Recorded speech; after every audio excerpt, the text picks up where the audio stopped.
I need to let you know that I'm not sponsored or anything. This is just my perspective of this product. So hopefully I'll give you some information that'll be useful. Good morning. I'm trying to use a product for my front tire to prevent it from leaking. I'm committed to running air tires because I like to run around 4 psi or so, and it gives me some suspension, and it lets it adjust to the terrain so that it never lifts the wheel and lose traction on one of the drive tires. And also when you run low pressure on the back, I'm running a little more in the back, but when you run low pressure on the back on the heavy end of the mower, then it can mush around sprinkler heads or something, and it doesn't have as much downforce because it isn't putting the weight on one single spot. So I've got this product that I got, and I'm going to give it a shot. I think as I was about to do it, the obvious issue comes up again, and that the problem with the sealant material is it has to get to the leak. And the problem is a lot of times the leak isn't just on the tire, on the tread surface. You know, a lot of times it's out the bead and stuff. So I'm going to pull the wheel off and put this material in, move it all around, and move the tire around so it should coat everything, and then give it another shot. And then because I'll be needing it, it actually takes, so that you know, like for the rear tires, it would take approximately 20 or 62 ounces. So it would take half of this just to coat one of the rear wheels. So I didn't really realize that, but then I'm going to get the other version of this product is liquid tube, I think it is. I saw it at the GIE Expo, and then I'll run them side by side and see which one works longer. Shockingly, I can't even find the leak on this tire. I've been battling it for a couple weeks, and I've soaped it up and everything. I can't figure out where the leak is coming from. I mean, I found one and I plugged it, but I never did take it off and test the rim itself. There's a chance that rim might have a rust through or something, but this should fix it. So let me get this off of here and get started.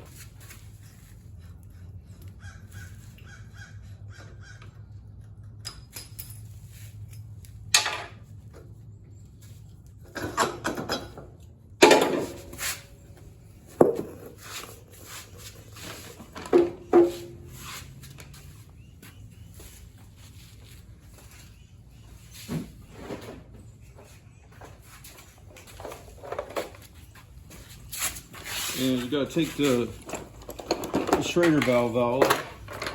They do supply a tool as well as the pump. And that was the reason I ordered this one over the other one, is because the gallon that was offered and the size that was offered with the other brand didn't come with the pump as far as I could see.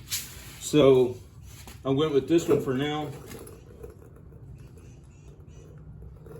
And like I said, I'll be getting more, so no big deal. I'll get the other one next time, and because I'm committed to the air tires. So as I see it, it's supposed to get about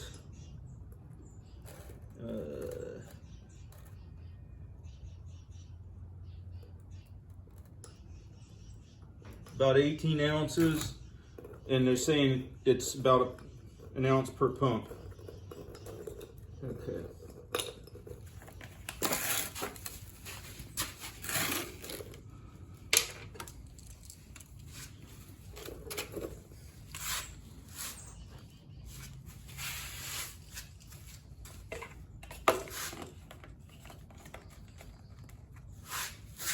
And I kind of shook it up. I don't know if you have to. It didn't say.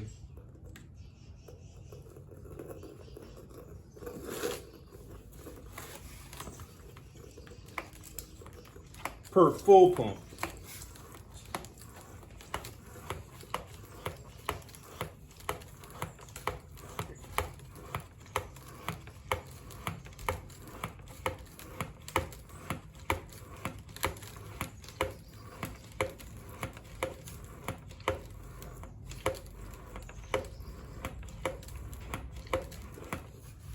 Okay, that would have been enough to be the 18 they recommended. Some of the first ones didn't have full pump on them, so I did a little extra there.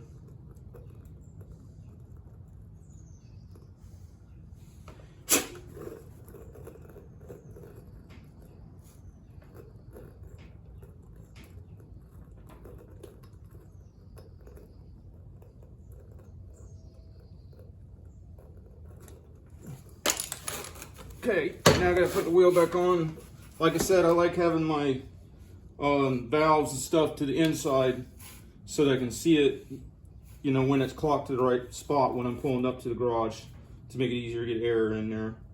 And I also like to have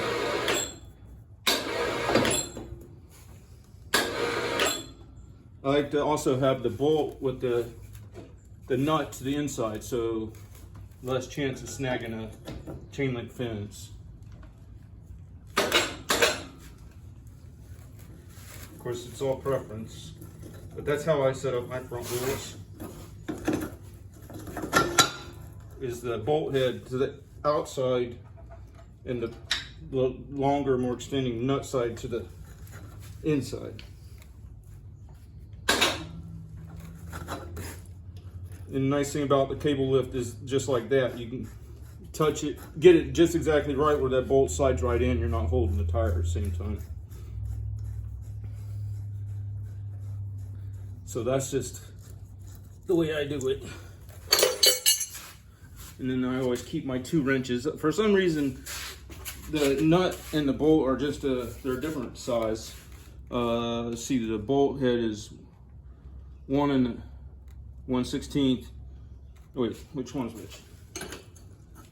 The nut side is 1 1/16, and the bolt side is 1 1/8. But I just keep these in a plastic bag together so that I always have,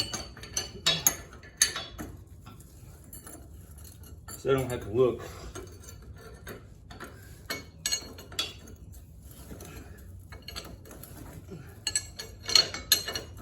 And in that bag, I also have the impact for, you know, if I want to, for some reason, to use the impact wrench.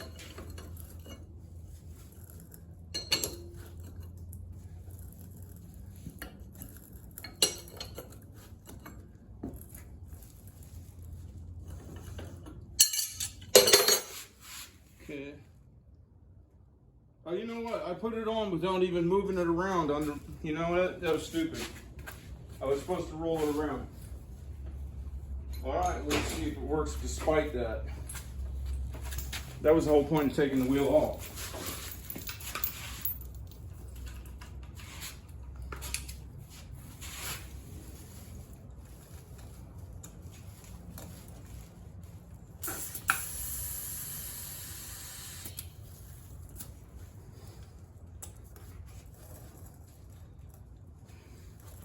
All right, I'm gonna give it a shot through the day, and like I said, I somehow completely forgot to swish it around to get it on the wheel surfaces. So I'll run it and see how it works, and give you a feedback at the end of the day. Okay, the progress is so far that I put it on the trailer, and it showed a leak on the sidewall. And I don't know why I couldn't get a bubble to show with soap and water, but it might be because of these little ribs that are on this side of this tire. This is a taller tire than factory. I think this is 15 inch.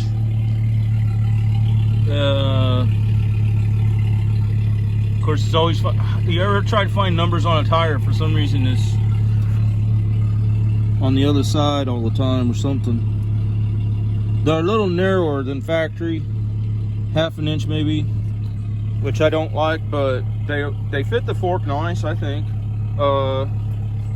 And with the pressures I'm running, they're probably about overall the same height as a factory tire that's, you know, inflated to where most people run them. But I get, you know, the suspension, so that's why I went to the taller tires. But anyway, it found this on the sidewall. Now that happens to be the side that it was laying flat on. Remember, I forgot to swish it around, so we'll see. And if I had to guess, a small sidewall puncture like that is probably from one of those marking flags that mark underground utilities, because what happens is the people that request them never take them back out, and the flag rots off, and then the wire mast is still there, and you hit that and it swings out and through the sidewall. Or that's what I've had happen a lot. So that's why those little flags kind of annoying. But and when I have, if it's my property that I'm maintaining, then I'll get with the owner and say, well, who requested this, for how long, and when can it be removed? And I'm in the process of that on one property right now, but I'm not getting any response. So until they do, that area just won't be mowed. All right, I'll catch you later and give you an update on how it did over through the course of the day. Okay, here's the follow-up. I wanted to let you know that that did work very well, that product. It didn't lose any air. It found apparently the leak and everything. But what's more noteworthy is that a small wire size leak like that on a sidewall, you wouldn't want to run your reamer in there and patch it with the plug if you could help it. Because to have a big gap like that on the sidewall, when the tire flexes and releases, it works that puncture that's now enlarged. So your normal plugging operation enlarges the problem. Where I see this material, the way it works, once it's exposed to the air, it congeals. It lets the original damage stay at the original damage size. So I'm happy with it. I'm gonna probably treat all my tires. It's supposed to be the one treatment's good for the life of the tires. And even with the amount of product you have to put in there, an air pneumatic tire will be lighter than what I'm seeing of the Tweels. But you also have then the adjustability. So if I build a carbon fiber deck for this machine and cut 200 pounds off or whatever, or whatever the scenario, when you have air inflatable, then you can air down to match the weight of the machine that it's trying to carry and get the desired flex and everything out of it. Whereas the Tweels are fixed.